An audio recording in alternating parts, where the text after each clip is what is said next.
Dans Estelle Midi, on ne va pas se mentir, sur RMC Story, Estelle Denis recueille de nombreux témoignages des Français, sur des sujets très différents, et vit parfois des situations assez cocasses.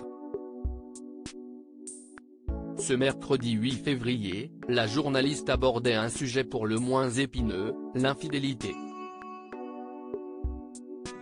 Et elle a été quelque peu choquée par les confidences d'un auditeur, un certain Philippe, de Nevers, éducateur sportif.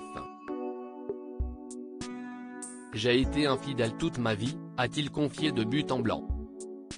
« Ah quand même », s'est alors interloqué Estelle Denis. Philippe a fait beaucoup rire les chroniqueurs en plateau quand il a demandé, un peu infidèle, c'est à partir de combien ?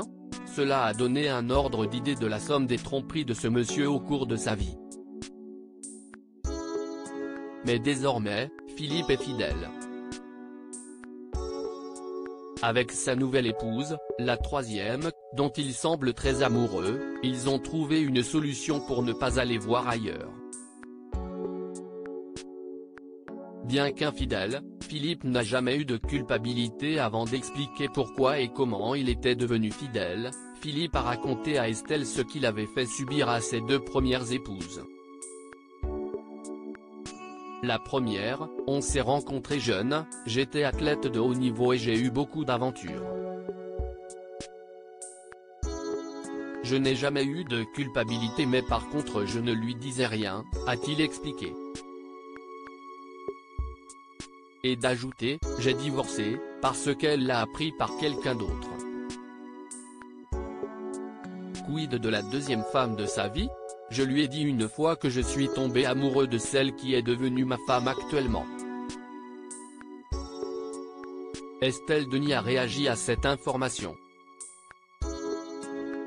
Pour elle, dans ces cas-là, il ne s'agit pas d'une infidélité. C'est une histoire d'amour. Mais il lui manquait un détail pour mieux apprécier la situation. Je l'avais énormément trompé avant et je ne lui ai pas dit toutes mes histoires. Introspection et libertinage. Aujourd'hui, Philippe est heureux en ménage.